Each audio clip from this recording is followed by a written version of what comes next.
Very good evening to all of you. कैसे हैं बच्चे? आई होप आप लोग अच्छे होंगे और आप लोगों का पढ़ाई बढ़िया चल रहा होगा। तो जैसे कि लास्ट क्लास में हम लोगों ने क्लास 11th बिजनेस स्टडीज का चैप्टर नंबर 1 भी हम लोगों ने कर लिया है। ट्रेड क्या होता है, बिजनेस क्या होता है, कॉमर्स क्या होता है, और उसके बाद चैप्टर नंबर 2 जिसके अंदर फॉर्म्स ऑफ बिजनेस ऑर्गेनाइजेशन के अंदर में हम लोगों ने सारा 2 पार्ट में कवर करा चुके हैं। आज हम लोग चैप्टर नंबर 3 स्टार्ट कर रहे हैं बेटा। ये 1 शॉट के अंदर हम लोग कवर कराएंगे। तो आइए हमारे साथ बिना टाइम वेस्ट किए हम लोग स्टार्ट करते हैं अपनी क्लास को। चलिए यहां पर अगर हम बात करें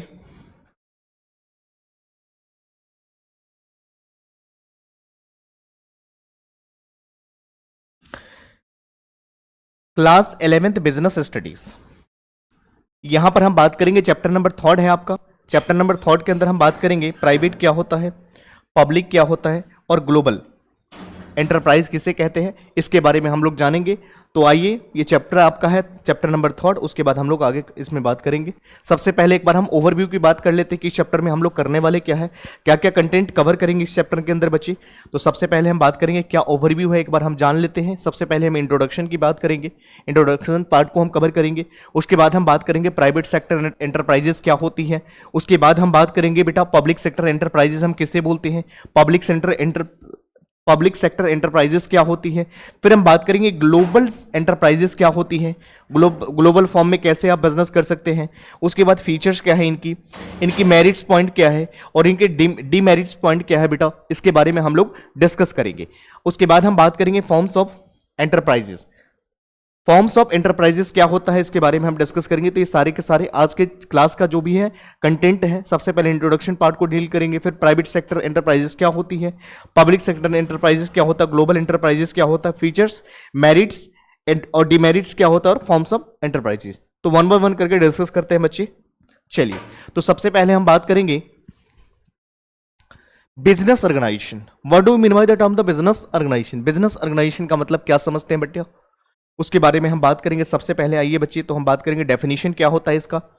इसमें हम सबसे पहले बात करेंगे business organisation refers to the various types of ownership. यहां पर हम बहुत टाइप्स के वेरियस टाइप्स की ओनरशिप की हम बात करते हैं। Business organisation refers to the various types of ownership structures that are used to the conduct of the business activities.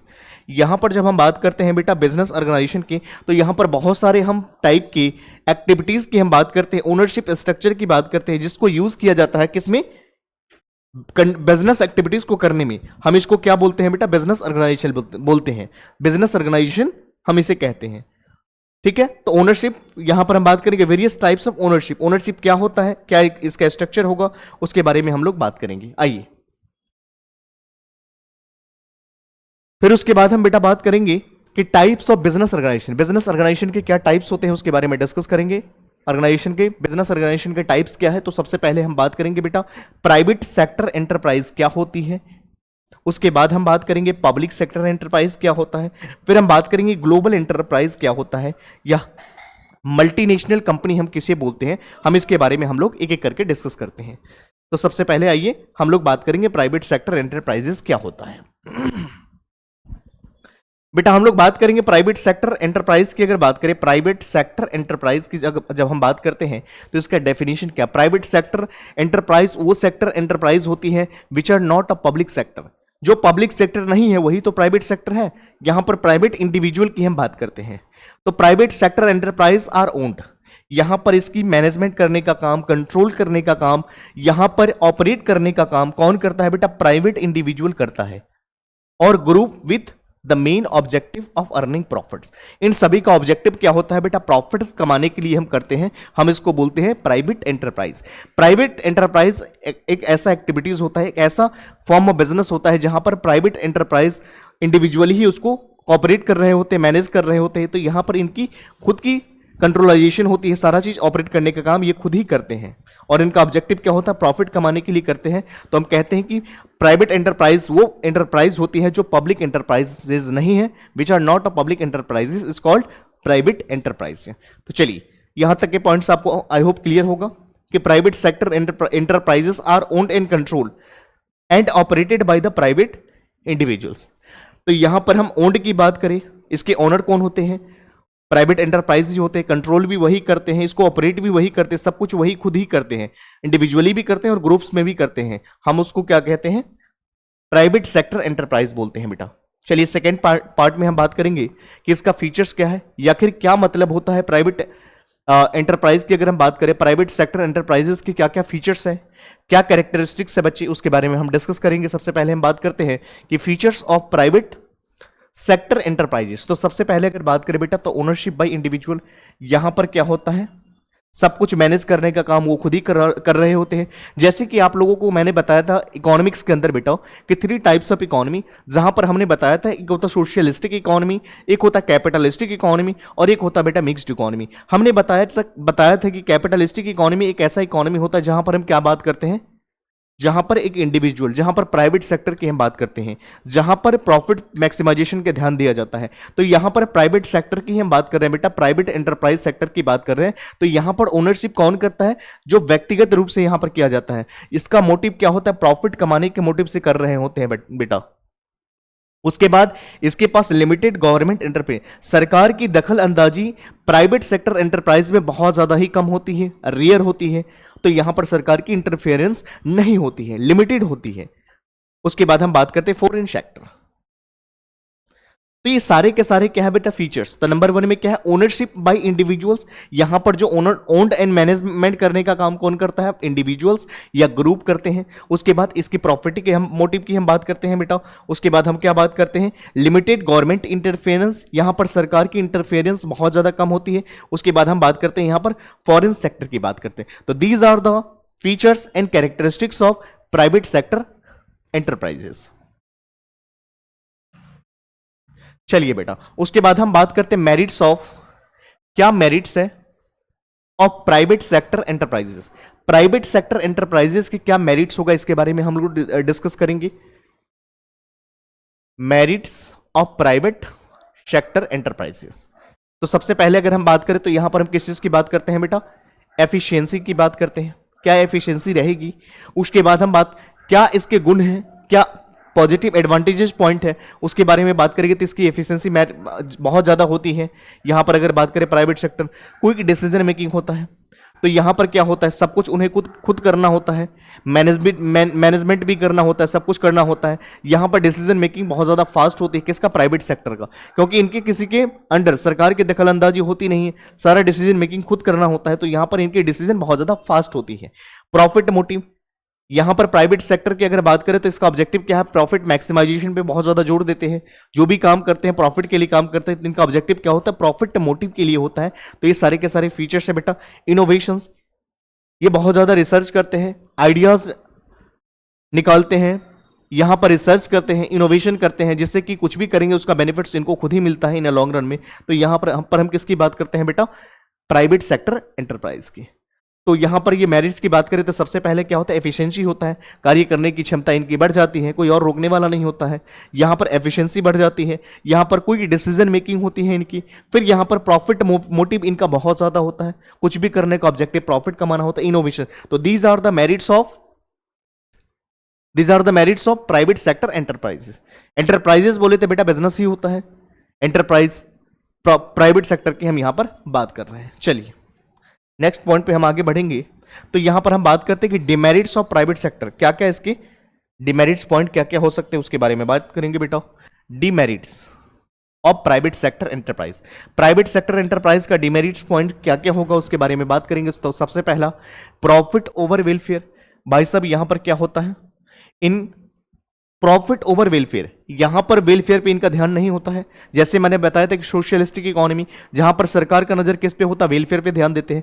But हम बात करते हैं जब कैपिटलिस्टिक इकोनॉमी में, यहां पर वेलफेयर पे ध्यान नहीं दिया जाता है। यहां पर जो लेबर होते हैं उनको साधन के रूप में यूज किया जाता है, उनका वेलफेयर पे कोई ध्यान नहीं देते। यहां पर पैसे कमाने का ऑब्जेक्टिव होता है। तो यहां पर अगर हम बात करें तो प्रॉफिट ओवर वेलफेयर, तो प्रॉफिट पे ज्यादा फोकस किया जाता है वेलफेयर से ज्यादा। तो यहां पर हम प्रॉफिट पे ज्यादा फोकस करते हैं, यहां पर किसी की वेलफेयर को हम नहीं देखते हैं।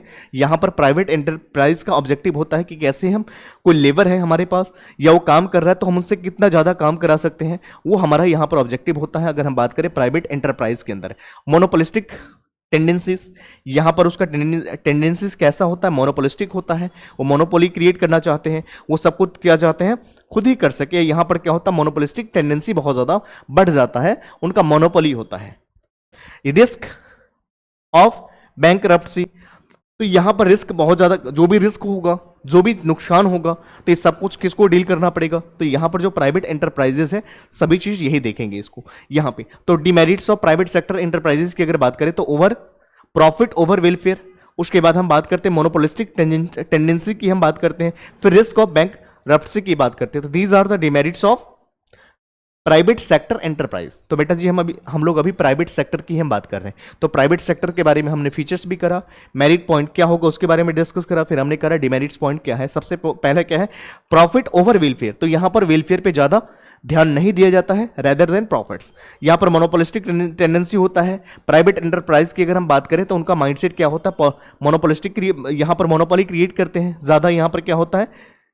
प्रॉफिट पे ध्यान दिया जाता है, जहां ज्यादा वेलफेयर को नहीं ध्यान दिया जाता है। तो इन सब पॉइंट को यहां पर ध्यान में रखते हुए हम स्टडी करते हैं जब प्राइवेट सेक्टर एंटरप्राइज की डिमेरिट्स पॉइंट की बात करते हैं। चलिए उसके बाद हम बात करते हैं forms of private sector enterprise. अब हम बात करते हैं क्या क्या फॉर्म्स है प्राइवेट सेक्टर एंटरप्राइज का। प्राइवेट सेक्टर एंटरप्राइज का क्या क्या फॉर्म्स हो सकता है बेटा, उसके बारे में बात करेंगे। तो सबसे पहला क्या होता है? Sole proprietorship. ऑलरेडी आप लोगों ने पढ़ा हुआ है बेटा, चैप्टर नंबर 2 में हमने करा है सोल प्रोप्राइटरशिप क्या होता है, जहां पर हम लोकल शॉप की बात करते हैं बच्ची। उसके बाद हमने बताया पार्टनरशिप। पार्टनरशिप का मतलब क्या होता है? यहां पर it is an agreement between 2 और more persons who have agreed to share profit of the business carried by all और any of them acting for all. यहां पर पार्टनरशिप का डेफिनेशन बताया था कि यहां पर म्यूचुअल एग्रीमेंट के थ्रू हम पार्टनर्स के बीच में एग्रीमेंट करते हैं। तो यहां पर कंसल्टेंसी सर्विस होती है, ऑब्जेक्टिव्स। उसके बाद ज्वाइंट स्टॉक कंपनी की बात करें बेटा, यहां तो रिलायंस हो गया, टाटा हो गया, ज्वाइंट स्टॉक कंपनी कह लो या कंपनी कह लो, बोथ आर सेम। तो ये सारे के सारे क्या है बेटा? प्राइवेट सेक्टर के फॉर्म में कैसे आप बिजनेस कर सकते हैं, या forms of private sector enterprises. Private sector जो है उसका फॉर्म्स क्या है बिजनेस एंटरप्राइजेस में? तो सबसे पहले हमने बात करा सोल प्रोप्राइटरशिप क्या होता है, जहां पर हम लोकल शॉप की बात करते हैं। फिर हम बात करते हैं पार्टनरशिप, जहां पर कंसल्टेंसी सर्विसेज की हम बात करते हैं। उसके बाद हम बात करते हैं joint stock company. Joint stock company की बात करें तो यहां पर रिलायंस एग्जांपल के रूप में, रिलायंस और टाटा, ये क्या है? ज्वाइंट स्टॉक कंपनी है। तो यहां पर ये सारे पॉइंट्स हैं। चलिए उसके बाद हम आगे बढ़ेंगे बच्चा, और उसके बाद हम बात करेंगे merits and demerits points of private sector. हम किसकी बात कर रहे हैं? प्राइवेट सेक्टर का क्या मेरिट्स पॉइंट है और क्या क्या यहां पर डिमेरिट्स पॉइंट्स है, एक एक करके हम लोग देखेंगे बच्चे इसको। तो सबसे पहले हम बात करेंगे सोल प्रोप्राइटरशिप। सोल प्रोप्राइटरशिप में क्या होता है बेटा? कंप्लीट सोल प्रोप्राइटरशिप एक ऐसा बिजनेस होता है जहां पर रिसोर्सेज के ओनर और मैनेज करने वाला व्यक्ति अकेला व्यक्ति होता है, एक सिंगल मैन ओनरशिप होता है। तो यहां पर सब कुछ को करने मैनेज करने का काम वो खुद ही करते हैं। तो यहां पर कंप्लीट कंट्रोल अलाउस, यहां पर सारे कंट्रोल अलाउस किया जाता है। The owner make quick decision, यहां पर जो अगर बात करें तो ओनर्स को ही डिसीजन मेकिंग करना होता है, सब कुछ के लिए पार्टिसिपेशन वही करते हैं, जो भी काम करना होता है। तो सोल प्रोप्राइटरशिप में complete control allows to the owner to the make. तो यहां पर अगर बात करें सब कुछ किसको देखना होता है? ओनर्स, सोल प्रोप्राइटरशिप या प्रोप्राइटर्स को ही देखना पड़ता है। यहां पर पार्टनरशिप में क्या होता है? यहां पर shared responsibility leads to the better decision making. यहां पर क्या होता है? पार्टनर्स के बीच में शेयरिंग करना होता है हमें। यहां पर जो पार्टनर्स होते हैं उनके बीच में क्या होता है? उनकी लायबिलिटी अनलिमिटेड होती है। Division of work. फिर उसके बाद अगर हम बात करें यहां पर क्या करते हैं? ज्वाइंट स्टॉक कंपनी एक ऐसा कंपनी होता है जहां पर हम क्या बात करते हैं? Joint stock access the large capital. बेटा जी अगर हम बात करते हैं ज्वाइंट स्टॉक कंपनी, तो यहां पर लार्ज कैपिटल की जरूरत होती है, हमें बहुत ज्यादा पैसे की रिक्वायरमेंट पड़ती है। कब? जब हम बात करते हैं लार्ज कैपिटल की बात करते हैं, कब? जब ज्वाइंट स्टॉक कंपनी के फॉर्म में अगर हम बिजनेस करना चाहते हैं, या ज्वाइंट स्टॉक कंपनी या कंपनी के फॉर्म में अगर आप करेंगे तो यहां पर लार्ज कैपिटल की जरूरत पड़ती है। जबकि सोल प्रोप्राइटरशिप फॉर्म में अगर बिजनेस करते हैं तो यहां पर आप स्मॉल कैपिटल से भी बिजनेस को कर सकते हैं, बट यहां पर लार्ज कैपिटल की जरूरत पड़ती है। और enable to expansion and growth, अगर बिजनेस को आप एक्सपेंड करना चाहते हो, अगर ग्रोथ मोड में जाना चाहते हो या बढ़ाना चाहते हो, तो उस कंडीशन में आपको क्या करना पड़ेगा? बहुत ज्यादा पैसे की नीड पड़ती है बेटा यहां पर बिजनेस के अंदर। तो इसको हम ज्वाइंट स्टॉक कंपनी बोलते हैं। चलिए डीमेरिट पॉइंट क्या है बेटा? तो यहां पर हम सोल प्रोप्राइटरशिप की बात अगर करें तो यहां पर लिमिटेड रिसोर्सेस होता है, रेस्ट्रिक्टिव बिजनेस ग्रोथ। यहां पर बिजनेस को ग्रोथ होने के चांसेस बहुत ज्यादा रेयर होती है। रीजन बिहाइंड, एक ही व्यक्ति है चलाने वाला, सब कुछ करने वाला, उनकी तबीयत अगर खराब हो गई, कल को दिन वो कहीं चले गए किसी भी काम से, उनका बिजनेस बंद हो सकता है, या किसी भी रीजन से उनको परेशानी हो सकती है, वो ज्यादा कैपिटल नहीं बढ़ा सकते हैं। एक व्यक्ति के लिमिटेशंस होता है, ज्यादा काम नहीं कर सकते हैं, एक व्यक्ति को रेस्ट करना भी जरूरी है। तो यहां पर ये डिमेरिट्स पॉइंट है बेटा। उसके बाद पार्टनरशिप की बात अगर करें तो यहां पर जो पार्टनर्स है उनके बीच में कॉन्फ्लिक्ट हो सकता है, मतभेद हो सकता है, तो यहां पर मनमुटाव हो सकता है पार्टनरशिप के बीच में, तो यहां पर क्या हो सकता है, can harm the business operation. तो इससे क्या होगा, बिजनेस का जो एक्टिविटीज है वो अच्छे तरीके से नहीं भी काम कर सकता है जब पार्टनर्स के बीच में ऐसा मतभेद होगा तो। फिर उसके बाद हम बात करते हैं बेटा ज्वाइंट स्टॉक कंपनी। तो ये कॉम्प्लेक्स मैनेजमेंट ड्यू टू, यहां पर क्या होता है, मैनेजमेंट बहुत ज्यादा कॉम्प्लेक्स होता है due to the involvement of many share. इसमें बहुत सारे, एक कंपनी के अंदर बहुत सारे शेयर होल्डर्स होते हैं।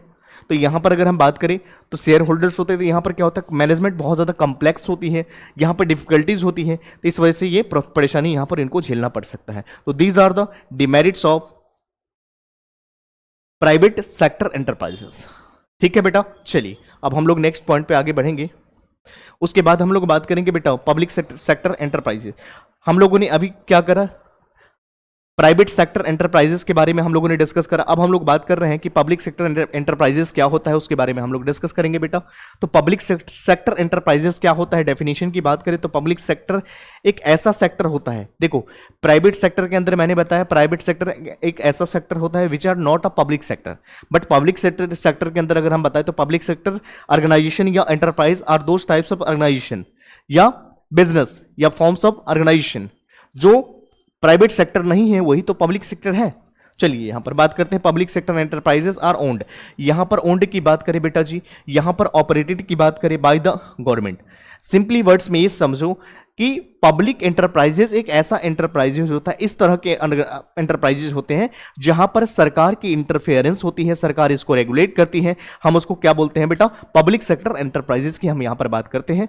तो public sector enterprises are owned and operated by the government with the objectives of providing services and promoting public welfare. तो यहां पर किसको प्रमोट करते हैं बेटा, पब्लिक वेलफेयर को प्रमोट करने का काम कौन करता है, तो यहां पर पब्लिक सेक्टर। तो public sector enterprises are owned and operated by the government within the objectives of providing services and promoting public welfare. तो यहां पर पब्लिक वेलफेयर पे ज्यादा जोर दिया जाता है। तो यहां पर these are the public sector enterprises. ये क्या है बेटा, पब्लिक से। तो पब्लिक सेक्टर एंटरप्राइजेस की अगर हम बात करें तो पब्लिक सेक्टर एंटरप्राइज एक ऐसा सेक्टर एंटरप्राइज होती है जहां पर इसको ओन्ड करने के लिए इसके ऑनर जो होते हैं, जो भी काम करते ऑपरेट करने के, बिजनेस कैसे चलाना है, क्या कैसे करना, उसके लिए किसकी रेगुलेशंस होती हैं, गवर्नमेंट की होती है with the objectives of providing service. सरकार की ऑब्जेक्टिव्स क्या होता है, प्रोवाइड करना सर्विस एंड प्रमोट करना पब्लिक वेलफेयर। यहां पर प्रॉफिट मैक्सिमाइजेशन का ध्यान नहीं दिया जाता है, यहां पर पब्लिक वेलफेयर का ध्यान दिया जाता है बेटा। ये बहुत ज्यादा मेजर डिफरेंस है between the private sector and public. Private sector के अंदर सिर्फ और सिर्फ प्रॉफिट पे ध्यान दिया जाता है, वहां पर लेबर के, वहां पर वेलफेयर को कंसीडर नहीं किया जाता है। जहां पर हम बात करते हैं पब्लिक सेक्टर के अंदर क्या होता है, सरकार विशेष रूप में इस पर ध्यान देते हैं और पब्लिक के जो भी निर्णय लेते हैं, जो भी फैसला लिया जाता है, ये सोशल वेलफेयर के ऑब्जेक्टिव में लेकर के या समाज के हित में लेकर के या सभी के हित में सही योग्य हो उसको लेकर के काम करते थे। इनका ऑब्जेक्टिव क्या होता है, प्रमोट करना किसको, पब्लिक वेलफेयर्स। तो these are the definition of public sector enterprises. आइए बच्चे हम बात करते हैं features of public sector enterprises. अगर हम फीचर्स, मैंने आपको बताया था कि किसी भी चीज को, कॉन्सेप्ट को समझने के लिए बेहतर तरीका से उसकी मीनिंग हम समझते हैं, हम उसके फीचर्स को समझते हैं, कैरेक्टरिस्टिक्स को समझते हैं, उसकी इंपॉर्टेंस को समझते हैं, तो हमें बेहतर तरीके से उसकी कॉन्सेप्ट अच्छे तरीके से समझ में आ जाती है। तो बेटा मैंने डेफिनेशन बताया, आई होप आपको समझ में आ गया। अब हम लोग बात करेंगे फीचर्स क्या है of public sector enterprises. Public sector enterprises का फीचर्स क्या है बेटा जी, हम उसके बारे में बात करेंगे। क्या है पब्लिक सेक्टर एंटरप्राइजेस, गवर्नमेंट की ओनरशिप, बिल्कुल सही बात है। यहां पर सरकार नहीं होते, अगर सरकार नहीं होते तो सभी के लिए इक्वल वेलफेयर की बात ही हम नहीं करते। तो यहां पर सरकार की इंटरफेरेंस होती है, सरकार की नजर में सब लोग समान होते हैं, एक जैसे होते हैं। तो यहां पर जो भी वो चीज डिसीजन लेंगे ये पब्लिक के हित में रहते हुए लेंगे, पब्लिक को प्रमोट करने के लिए, पब्लिक के वेलफेयर को प्रमोट करने के लिए वो बनाते हैं। तो गवर्नमेंट की ओनरशिप 100% होती है बेटा जी यहां पर, क्योंकि पब्लिक सेक्टर एंटरप्राइजेस है तो सरकार इसमें होते ही होते हैं। उसके बाद सर्विस ओरिएंटेशन, बेटा जी इनका ऑब्जेक्टिव ये नहीं होता कि हम कितना ज्यादा प्रॉफिट कमा सके, कितना फायदा ले सके। इनका ऑब्जेक्टिव सिर्फ और सिर्फ इतना होता है कि यहां पर कैसे करके हम सर्विस दे सके पब्लिक को, जो भी सोसाइटी है उनको हम कैसे सर्विस दे सकते हैं, इस पे फोकस होता है। पब्लिक वेलफेयर, यहां पर पब्लिक के हित में डिसीजन मेकिंग किया जाता है, यहां पर पब्लिक को सभी को इक्वल सम्मान दिया जाता है। उसके बाद गवर्नमेंट, यहां पे इसकी रेगुलेट करने का काम कौन करता है बेटा, गवर्नमेंट कंट्रोल करते हैं इस तरह के ऑपरेशन को। तो पब्लिक सेक्टर एंटरप्राइज की बात करें बेटा तो सबसे पहले क्या होता है, गवर्नमेंट की ओनरशिप होती है, गवर्नमेंट की ओनरशिप होती है। सेकंड में क्या होता है, सर्विस ओरिएंटेशन।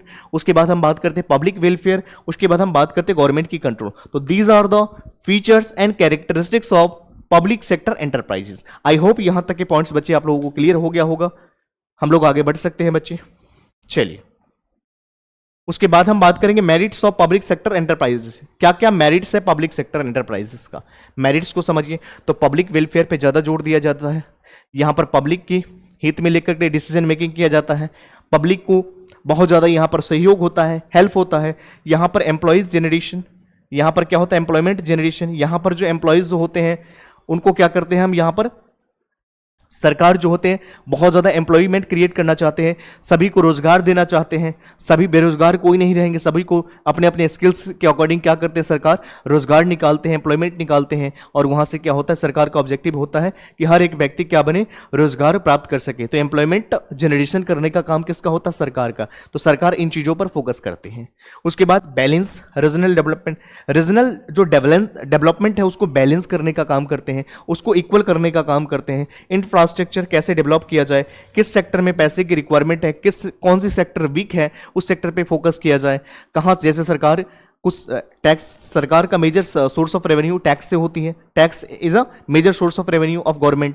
तो वहां से पैसा सरकार कलेक्ट करती है, किस सेक्टर में हमें पैसे को लगाना है, एजुकेशन सेक्टर में लगाना है, हेल्थ सेक्टर में लगाना है, किस सेक्टर में लगाना है जहां से कि इकोनॉमी का डेवलपमेंट हो सके, इंफ्रास्ट्रक्चर की डेवलपमेंट हो सके। तो यहां पर बैलेंस रीजनल डेवलपमेंट की बात करते हो। तो ये सारे के सारे बेटा मेरिट्स पॉइंट है किसका, पब्लिक सेक्टर एंटरप्राइज। तो सबसे पहले पब्लिक वेलफेयर पे जोर दिया जाता है, उसके बाद एम्प्लॉयमेंट, सभी को रोजगार देना इनका मुख्य काम होता है, इंपॉर्टेंट वर्क होता है। उसके बाद अगर हम बात करें बैलेंस, रीजनल डेवलपमेंट के बीच में क्या करते हैं, बैलेंस क्रिएट करते हैं। इन बैलेंस अगर होगा तो काम तालमेल बिगड़ जाएगा। यहां पर अगर बात करते हैं इंफ्रास्ट्रक्चर डेवलपमेंट की, अगर बात करते हैं तो सरकार, मैंने अभी बताया कि सरकार का major source of revenue tax होता है, सरकार जो है कलेक्ट करती है यहां से। और जो पैसे की रिक्वायरमेंट होती है, जो पैसे किस सेक्टर में लगाना है, एजुकेशन सेक्टर में, हेल्थ सेक्टर में, कहां पे किस इंफ्रास्ट्रक्चर को डेवलपमेंट करना है उस पर ज्यादा जोर देते हैं और वहां पे इन्वेस्ट करते हैं, जिससे क्या होगा, रीजनल जो है डेवलपमेंट की बैलेंस बना रहे। तो ये सारे के सारे मेरिट्स है बेटा। आई होप यहां तक के पॉइंट्स क्लियर होगा। चलिए तो हम लोग आगे बढ़ेंगे। हम उसके बाद बात करते हैं कि डिमेरिट्स, क्या क्या डिमेरिट्स पॉइंट है बेटा जी किसका, पब्लिक सेक्टर का। पब्लिक सेक्टर का डिमेरिट्स पॉइंट क्या है, इनएफिशिएंसी। यहां पर क्या होता है, इनएफिशिएंसी की हम बात करते हैं। एफिशिएंट हम सभी को, देखो यहां पर गरीब लोग भी होते हैं, अमीर लोग भी होते हैं, सभी को हम यहां पर क्या करते, इनएफिशिएंट होता है, सभी को हम इक्वल तरीके से हम नहीं कर सकते यहां पर। तो यहां पर हमारे पास इनएफिशिएंसी होता है, सभी की हम जरूरत को या सभी को हम खुश नहीं कर सकते। पॉलिटिकल इंटरफेरेंस होती है, मान लीजिए एक सरकार कुछ और कह रही है, दूसरा सरकार कुछ और कह रही है, तो पब्लिक इंटरवेन, यहां पर अगर हम बात करें तो पॉलिटिकल इंटरफेरेंस होती है। सरकार अगर कुछ किसी सेक्टर में अगर इन्वेस्ट कर रही है तो दूसरी पॉलिटिकल राजनीतिक व्यवस्था जो है कहीं ना कहीं उसको इफेक्ट डालते हैं कि आपको यहां नहीं करना चाहिए। तो यहां पर पॉलिटिकल इंटरफेरेंस भी बहुत ज्यादा हो, जिस वजह से क्या होता है, तालमेल बिगड़ जाती है। उसके बाद लैक ऑफ फ्लेक्सिबिलिटी, यहाँ पर फ्लेक्सिबिलिटी इसलिए नहीं हो पाती है क्योंकि सरकार एक ही डिसीजन वो नहीं ले पाते हैं, क्योंकि अगर लेंगे भी तो उनके और भी पॉलिटिकल इंटरफेरेंस है जिसकी वजह से प्रॉब्लम क्रिएट हो सकता है। तो ये सारे के सारे बेटा क्या है, डिमेरिट्स पॉइंट्स। तो सबसे पहला इनएफिशिएंसी होता है, यहाँ पर एफिशिएंट मोड में काम नहीं कर सकते हैं क्योंकि यहाँ पर और भी फैक्टर्स है जो कहीं ना कहीं इनको इन्फ्लुएंस करते हैं। पॉलिटिकल इंटरफेरेंस होती है और लैक ऑफ फ्लेक्सिबिलिटी की हम बात करते हैं, कहाँ पे बेटा, पब्लिक सेक्टर एंटरप्राइजेस के अंदर। ठीक है बेटा, आई होप यहां तक के पॉइंट्स क्लियर होगा। बढ़ सकता हूं आगे। फिर हम बात करते हैं फॉर्म्स ऑफ पब्लिक सेक्टर। हम यहां पर बात करते हैं forms of public sector enterprises. Public sector enterprises के अंदर हम क्या क्या काम करते हैं, यहां पर हम पब्लिक प्राइवेट सेक्टर के अंदर हम लोगों ने देखा था सोल प्रोप्राइटरशिप क्या होता है, पार्टनरशिप क्या होता है, कंपनी क्या होता है, वो हम लोगों ने देखा था। अब यहां पर हम बात करते हैं public forms of public sector enterprises. हम यहां पर पब्लिक सेक्टर एंटरप्राइजेस की बात करते हैं बेटा। सबसे पहला क्या होता है, डिपार्टमेंटल अंडरटेकिंग्स। डिपार्टमेंटल अंडरटेकिंग की अगर बात करें तो बेटा इंडियन रेलवे क्या है, डिपार्टमेंटल अंडरटेकिंग के अंदर है। स्टैट्यूटरी कॉर्पोरेशन की बात करें जो स्पेशल एक्ट में रजिस्टर्ड है, जैसे कि LIC, life insurance corporation of India. Government company की बात करें तो भारत हैवी इलेक्ट्रिकल्स लिमिटेड। तो ये सारे के सारे क्या है, गवर्नमेंट कंपनी, सरकार की खुद की कंपनी है। तो इस फॉर्म में आप क्या कर सकते हैं, यहाँ पर forms of public sector enterprises. तो यहाँ पर ये पब्लिक सेक्टर इंटरप्राइजेस के फॉर्म्स हैं। सबसे पहले डिपार्टमेंटल एंड अंडरटेकिंग्स क्या होते हैं, उसके बाद हम स्टैट्यूटरी कॉर्पोरेशन की बात करते हैं, उसके बाद गवर्नमेंट कंपनीज की हम बात करते हैं। तो ये सारे के सारे बेटा क्या है, forms of public sector enterprises. चलिए वन बाय वन करके हम लोग डिस्कस करेंगे बेटा। सबसे पहले हम बात करते हैं कि merits and demerits of public sector. Merits क्या है और डिमेरिट्स क्या है किसका, पब्लिक सेक्टर का। क्या मेरिट्स होगा पब्लिक सेक्टर का और डिमेरिट्स क्या है। मेरिट्स की अगर हम बात करें यहां पर तो डिपार्टमेंटल अंडरटेकिंग होती है। डिपार्टमेंटल अंडरटेकिंग का मतलब क्या होता है बेटा, direct government control and shared public accountability. यहां पर क्या होते हैं, डायरेक्ट सरकार कंट्रोल कर रही होती है किसको, पब्लिक को। अकाउंटेबिलिटी, अकाउंटेबिलिटी का मतलब होता है आंसरेबल फॉर आउटकम्स। तो यहां पर हम इसकी बात करते हैं डायरेक्ट कंट्रोल, गवर्नमेंट कंट्रोल। तो डिपार्टमेंटल अंडरटेकिंग एक ऐसा अंडरटेकिंग होता है बेटा जहां पर सरकार क्या कर रहे थे, कंट्रोल कर रहे होते हैं और यहां पर पब्लिक को अकाउंटेबिलिटी मोड में। स्टैट्यूटरी कॉर्पोरेशन की अगर बात करें बेटा तो operational autonomy allows flexibility and operations in the operations. तो यहां पर फ्लेक्सिबिलिटी होता है यहां पर ऑपरेशनल ऑटोनोमी के अंदर। फिर हम उसके बाद बात करते हैं गवर्नमेंट कंपनी। गवर्नमेंट कंपनी एक ऐसा कंपनी होता है जो क्या independent operation provide the flexibility like private company. तो ये क्या है बेटा, ये इंडिपेंडेंट ऑपरेशंस प्रोवाइड्स फ्लेक्सिबिलिटी, ये क्या करती है, फ्लेक्सिबिलिटी प्रोवाइड करती है लाइक प्राइवेट कंपनी। तो ये सारे के सारे क्या है बेटा, मेरिट्स पॉइंट है पब्लिक कंपनी की। उसके बाद डिमेरिट्स की बात करें तो डिपार्टमेंटल अंडरटेकिंग के अंदर क्या होता है, डिपार्टमेंटल अंडरटेकिंग की अगर हम बात करें बेटा जी यहां पर तो क्या होता है, bureaucratic delay, slow down decision making. तो यहां पर ब्यूरोक्रेटिक डिसीजन डिले होने की वजह से यहां पर क्या हो सकता है, डिसीजन मेकिंग आपका डिले हो सकता है, स्लो डाउन हो सकता है, लेट हो सकता है। उसके बाद स्टैट्यूटरी कॉर्पोरेशन की अगर बात करें तो लिमिटेड अकाउंटेबिलिटी, यहां पर अकाउंटेबिलिटी बहुत ज्यादा कम होती है, यहां पर can be lead to the inefficiency. तो यहां पर इनएफिशिएंसी क्रिएट हो सकता है। गवर्नमेंट कंपनी ऐसा कंपनी होता है यहां पर partial government control by the lead of the potential political interference. तो यहां पर पार्शियल गवर्नमेंट कंट्रोल, यहां पर गवर्नमेंट कंपनी की बात करें तो पार्शियल गवर्नमेंट कंट्रोल में लीड्स टू पॉलिटिकल इंटरफेरेंस। तो यहां पर पॉलिटिकल इंटरफेरेंस भी होती है या पार्शियल गवर्नमेंट की कंट्रोल होती है, बाकी और भी पार्टी इसमें इंक्लूड होते हैं। तो ये सारे के सारे क्या, मेरिट्स एंड डिमेरिट्स पॉइंट्स।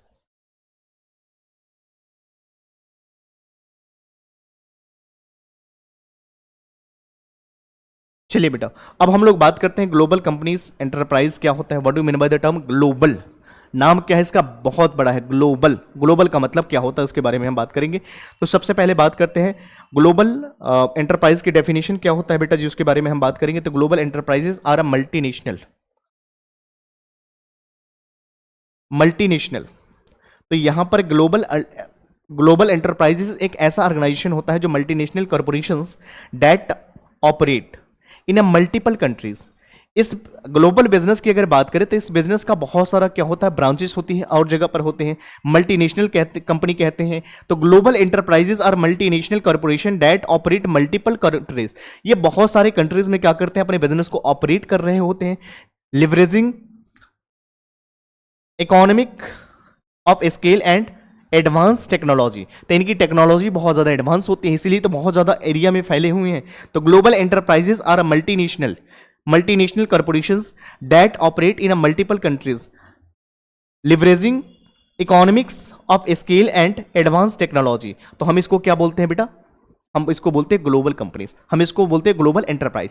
बहुत सारे कंपनी, एक कंपनी का ऐसा ब्रांच है बहुत सारे जगहों पे बहुत सारे कंट्री में डील कर रहा हो, बहुत सारे कंपनी में उनका ब्रांचेस है, हम उसको क्या कहते हैं, ग्लोबल एंटरप्राइज कहते हैं। इनकी टेक्नोलॉजी बहुत ज्यादा एडवांस होती है। उसके बाद हम बात करेंगे बेटा फीचर्स ऑफ ग्लोबल एंटरप्राइजेस। क्या फीचर्स है ग्लोबल एंटरप्राइज की, हम अगर बात करें बेटा फीचर्स ऑफ ग्लोबल एंटरप्राइजेस, तो यहां पर सबसे पहले बात करें तो सबसे पहली बात इसके पास क्या होता है, लार्ज स्केल ऑपरेशन। इनके पास बहुत ज़्यादा अमाउंट होता है और बहुत ज़्यादा लार्ज लेवल पे ये काम करते हैं, क्योंकि एक ऐसा इसकी बिजनेस की बात करें तो मल्टीपल जगह पे ये डील कर रहा होता है, बहुत जगह पर बहुत कंट्री में इनका बिजनेस होता है। तो इनके पास बहुत ज़्यादा लार्ज कैपिटल की रिक्वायरमेंट होती है, इनके पास बहुत ज़्यादा लार्ज ऑपरेशन स्केल ऑपरेशंस होती है, एडवांस टेक्नोलॉजी अगर एडवांस नहीं होता तो इतनी जगह पर कैसे फैल रहे होते बिजनेस। तो ये बहुत जगह में डील कर रहे होते हैं बेटा। उसके बाद प्रोफेशनल मैनेजमेंट, इनकी मैनेजमेंट बहुत ज़्यादा प्रोफेशनल होते हैं, बहुत ज़्यादा स्पेशलाइज्ड होते हैं, नॉलेजेबल होते हैं, जिससे क्या होता है इनका काम बहुत अच्छी तरीके से चलता है। ग्लोबल बैलेंस रिकॉग्निशन, यहां पर अगर हम बात करें ग्लोबल ब्रांड रिकॉग्निशन की हम बात करते हैं तो यहां पर क्या आता है, ग्लोबल ग्लोबली इनकी ब्रांड होती हैं, इन ये बहुत ज़्यादा रेपुटेड होते हैं। तो features of government global enterprise की बात करें तो सबसे पहला क्या, लार्ज स्केल ऑपरेशंस, इनका स्केल कैसा होता है, लार्ज लेवल पे ये काम करते हैं, एडवांस टेक्नोलॉजी होता है, प्रोफेशनल मैनेजमेंट होती है, ग्लोबल ब्रांड रिकॉग्निशन की हम बात करते थे यहां पर। These are the features of global enterprises. सबसे पहला large scale operations, advance technology, professional management और ग्लोबल ब्रांड रिकॉग्निशन। तो these are the features of global enterprises. फिर उसके बाद अगर हम बात करें बेटा तो मेरिट्स क्या है, merits of global enterprises. Global enterprises के क्या मेरिट्स हो सकता है, क्या इसकी एडवांटेजेस पॉइंट है बेटा, उसके बारे में हम लोग डिस्कस करेंगे। आइए, सबसे पहला क्या, एक्सेस टू एडवांस टेक्नोलॉजी। बेटा जी यहां पर हम क्या कर सकते हैं, इनके जो एडवांस टेक्नोलॉजी है हम उसको एक्सेस कर सकते हैं। बहुत ज्यादा इनकी टेक्नोलॉजी वास्ट होती है, बहुत ज्यादा चीजें फैला हुआ होता है। उसके बाद एम्प्लॉयमेंट अपॉर्चुनिटीज, भाई साहब यहां पर एम्प्लॉयमेंट की अपॉर्चुनिटीज बहुत ज्यादा होते हैं, इसीलिए तो लोग मल्टीनेशनल कंपनी में अप्लाई करते हैं। यहां पर सैलरी भी अच्छे होते हैं और यहां पर टेक्नोलॉजी बहुत ज्यादा एडवांस होती है। यहां पर एम्प्लॉयज के लिए बहुत ज्यादा एक अपॉर्चुनिटीज भी होता है। तो ये बहुत अच्छी कंपनी मानी जाती है, बहुत ये ट्रस्टेड कंपनी माना जाता है। यहां पर काम करने वाले एम्प्लॉयज की बहुत ज्यादा अच्छी सैलरी भी होती है और अच्छी वहां पर एक डेजिग्नेशन भी मिलती है बेटा। उसके बाद इंक्रीज एक्सपोर्ट्स, यहां पर हम क्या करते हैं, एक्सपोर्ट को क्या करते हैं, बढ़ावा देते हैं। उसके बाद अगर हम बात करें ट्रांसफर ऑफ नॉलेज, यहां पर हम क्या करते हैं बेटा, ये एक ऐसा कंपनी होता है एक लौता जो क्या करती है, नॉलेज को बहुत ज्यादा वाइड लेवल पे ट्रांसफर करती हैं। तो यहां पर ये सारे के सारे क्या है, features merits of global enterprise. Access of advance technology, इसकी एडवांस टेक्नोलॉजी को एक्सेस कर सकते हैं। उसके बाद एम्प्लॉयमेंट अपॉर्चुनिटीज की बात करते हैं, अपॉर्चुनिटी एम्प्लॉयज के लिए बहुत ज्यादा ही होता है। यहां पर इंक्रीज एक्सपोर्ट की बात करते हैं और लास्ट में हम क्या करते हैं, ट्रांसफर ऑफ नॉलेज की हम बात करते हैं बेटा। आई होप आप लोगों को यह बात क्लियर हो गया होगा। चलिए फिर हम बात करते हैं मेरिट्स क्या है बेटा जी इसका, ऑफ ग्लोबल एंटरप्राइजेस। तो यहां पर क्या होता है, एक्सप्लॉयटेशन ऑफ रिसोर्सेस। यहां पर जो रिसोर्सेस होता है हम उसको क्या कर सकते हैं बेटा, एक्सप्लॉयटेट कर सकते हैं। यहां पर कल्चरल इरोजन आ सकती हैं। उसके बाद इकोनॉमिक डिपेंडेंस की बात करते हैं। यहां पर जो यहां के जो इकोनॉमिक जो है किसके ऊपर डिपेंडेंस होते हैं, यहां पर अगर ग्लोबल एंटरप्राइजेस की अगर हम बात करें किसके ऊपर डिपेंडेंस होता है, इकोनॉमिक डिपेंडेंस होते हैं। तो इकोनॉमिक के ऊपर क्या होता है, डिपेंड होते हैं। तो सबसे पहला क्या होता है, ग्लोबल एंटरप्राइजेस की अगर बात करें तो एक्सप्लॉयटेशन ऑफ रिसोर्सेज, ये रिसोर्सेज को एक्सप्लॉयटेशन करते हैं। उसके बाद कल्चरल इरोजन भी यहां पर होता है और उसके बाद इकोनॉमिक डिपेंडेंसी भी यहां पर होता है। तो these are the demerits of global enterprises. I hope आपको समझ में आ गया होगा। चलिए आगे बढ़ते हैं। उसके बाद हम बात करते हैं फॉर्म्स ऑफ ग्लोबल एंटरप्राइजेस। क्या होता है फॉर्म्स ऑफ ग्लोबल एंटरप्राइजेस की अगर हम बात करें, फॉर्म्स ऑफ ग्लोबल एंटरप्राइजेस की अगर हम बात करें तो यहां पर सबसे पहले अगर हम बात करें कौन से फॉर्म्स में आप कर सकते हैं, तो यहां पर सबसे पहला फॉरेन सब्सिडरीज। फॉरेन सब्सिडीज की अगर बात करें तो बेटा यहां पर हम बात करेंगे होंडा इंडिया, एग्जांपल है होंडा इंडिया और सैमसंग इंडिया। ये सारे के सारे क्या फॉरेन सब्सिडीज की बात करते हैं। सब्सिडीज की बात करें बेटा तो यहां पर कैसा होता है, जो हम बात करते हैं होंडा इंडिया हो गया या सैमसंग, ये सारे के सारे सब्सिडीज कंपनी है, फॉरेन कंपनी की हम सब्सिडीज की हम बात कर रहे हैं। उसके बाद अगर हम बात करें ज्वाइंट वेंचर एक ऐसा बिजनेस होता है जो ज्वाइंटली किया जाता है। यहां पर जो पार्टनर्स होते हैं, जो को पार्टनर्स होते हैं, जो बात करते हैं, अगर यहां पर को पार्टनर्स जो होते हैं वो मिलकर के काम करते हैं। यहां पर जो वेंचर होते हैं हम उसको को पार्टनर बोलते हैं। तो यहां पर एग्जांपल की बात करें मारुति सुजुकी जो है बेटा, ये ज्वाइंट वेंचर फॉर्म में ये बिजनेस है। यहां पर स्ट्रैटेजिक अलायंस की अगर बात करें, जैसे टाटा मोटर हो गया, जगूर लैंड ग्रोवर, ये सारे के सारे क्या है बेटा, ये ग्लोबल एंटरप्राइजेस का फॉर्म्स है। तो सबसे पहला क्या, फॉरेन सब्सिडीज, ये सहायक की बात करते हैं। यहां पर होंडा इंडिया हो गया, सैमसंग इंडिया हो गया। उसके बाद ज्वाइंट वेंचर मारुति सुजुकी की हम बात करते हैं। उसके बाद स्ट्रैटेजिक अलायंस की बात करते हैं, जैसे Tata motor and Jaguar land Grover, हम इसकी बात करते हैं। ये सारे के सारे क्या है, ग्लोबल एंटरप्राइजेस के फॉर्म है। उसके बाद हम बात करते हैं क्या मेरिट्स हैं इसकी, क्या मेरिट्स पॉइंट है, क्या डिमेरिट्स पॉइंट्स है किसकी, ग्लोबल एंटरप्राइजेस की। तो सबसे पहले अगर हम बात करें तो फॉरेन सब्सिडीज की अगर हम बात करें तो इंडिया का नहीं होता, ये फॉरेन का होते हैं, इंडिया से बाहर के होते हैं। यहां पर access to the local market, ये लोकल मार्केट को क्या कर रहे होते हैं, एक्सेस कर लिए होते हैं, ये प्रभावित करते हैं। Allow better adoption to regional needs. उसके बाद ज्वाइंट वेंचर की बात करें तो shared risk reduce the burden of investment and increase the local expertise. तो यहां पर हम क्या करते हैं, रिस्क को हम रिड्यूस करते हैं, burden of investment and increase the local expertise. तो यहां पर इन चीजों को हम एक्सपर्टाइज करते हैं। फिर उसके बाद अगर हम बात करें स्ट्रैटेजिक अलायंस की अगर बात करें तो यहां पर क्या होता है बेटा, resources sharing helps, resources sharing helps in the utilizing each and others strength without merger.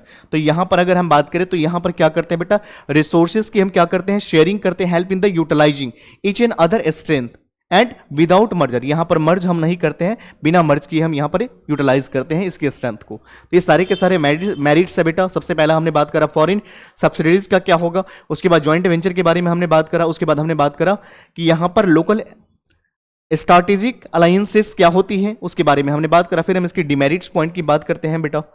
यहां पर फॉरेन सब्सिडीज की अगर बात करें तो कल्चरल डिफरेंस में लीड्स टू मिस कम्युनिकेशन। यहां पर कल्चरल की वजह से डिफरेंशिएशन आ सकता है बेटा, कल्चरल सभी का कल्चरल अलग अलग होता है, तो यहां पर कल्चरल डिफरेंस जो होता है कहीं ना कहीं मिस कम्युनिकेशन में प्रभावित करते हैं मैनेजमेंट इश्यूज। तो यहां पर मैनेजमेंट का इश्यूज आ सकते हैं क्योंकि सभी का कल्चर सभी का लैंग्वेज अलग होता है। यहां पर ज्वाइंट वेंचर की बात करें तो conflict of interest can be arise between the collaborating and company. तो कंपनी के साथ जो कोलाबोरेटिंग है तो यहां पर क्या हो सकता है, कॉन्फ्लिक्ट होने के चांसेस हो सकते हैं interest of the between the collaborating companies. Strategic alliances की बात करें तो lack of long term commitment, यहां पर जो लॉन्ग टर्म जो कमिटमेंट होती है हाइंडर डीपर कोलैबोरेशन, तो यहां पर क्या हो जाती है, डीपर कोलैबोरेशन हो जाती है। तो ये सारे के सारे क्या है बेटा, डिमेरिट्स पॉइंट्स है किसका, यहां पर हम ग्लोबल एंटरप्राइज की हम बात कर रहे हैं। आई होप आप लोगों को ये पॉइंट्स क्लियर हो गया होगा, मैं बढ़ सकता हूं आगे। चलिए बेटा, तो आज की क्लास को अगर हम रिकैप करें तो सबसे पहले हम लोगों ने डेफिनेशन की बात करा कि बिजनेस ऑर्गेनाइजेशन का डेफिनेशन क्या होता है, टाइप्स क्या होता है, इसके बारे में हम लोगों ने डिस्कस करा। उसके बाद हमने बात करा कि प्राइवेट सेक्टर क्या होता है, इसका डेफिनेशन क्या होता है, टाइप्स क्या होता है, फीचर्स क्या होता है, मेरिट्स क्या होता है, डेमेरिट्स पॉइंट्स क्या होता है, इन सभी को हम लोगों ने वन बाय वन करके डिस्कस करा। पब्लिक सेक्टर क्या होता है, डेफिनेशन की हमने बात करा, पब्लिक सेक्टर का डेफिनेशन क्या होता है, टाइप्स क्या होता है, फीचर्स क्या होता है, मेरिट्स और डिमेरिट्स पॉइंट के बारे में हम लोग ने डिस्कस करा। ग्लोबल एंटरप्राइजेस क्या होता है, डेफिनेशन क्या होता है, टाइप्स क्या होता है, फीचर्स क्या होता है, मेरिट्स क्या होता है और डिमेरिट्स क्या होते हैं। उसके बाद हमने बात करा कि forms of private public and global enterprises क्या होता है विद द एग्जाम्पल। तो हम लोगों ने बेटा आज की क्लास में यहां तक सारी चीजों को हमने समअप कराया। बाकी जो भी पोर्शन बचा हुआ है, जो भी रिमेनिंग चीजें हैं, बाकी हम लोग अगले क्लास में मिलेंगे फिर से नए चैप्टर के साथ और नए कंटेंट के साथ। बाकी यहां तक आप लोग रिवाइज कीजिए, यहां तक के पॉइंट्स में अगर कोई सजेशन हो या कोई पार्ट्स हो, बाकी हम लोग सेकेंड पार्ट के अंदर जो है हम लोग सीखेंगे। यहां तक आप लोग रिवाइज करिए, बाकी we will discuss in next class. Thank you so much, bye bye, take care.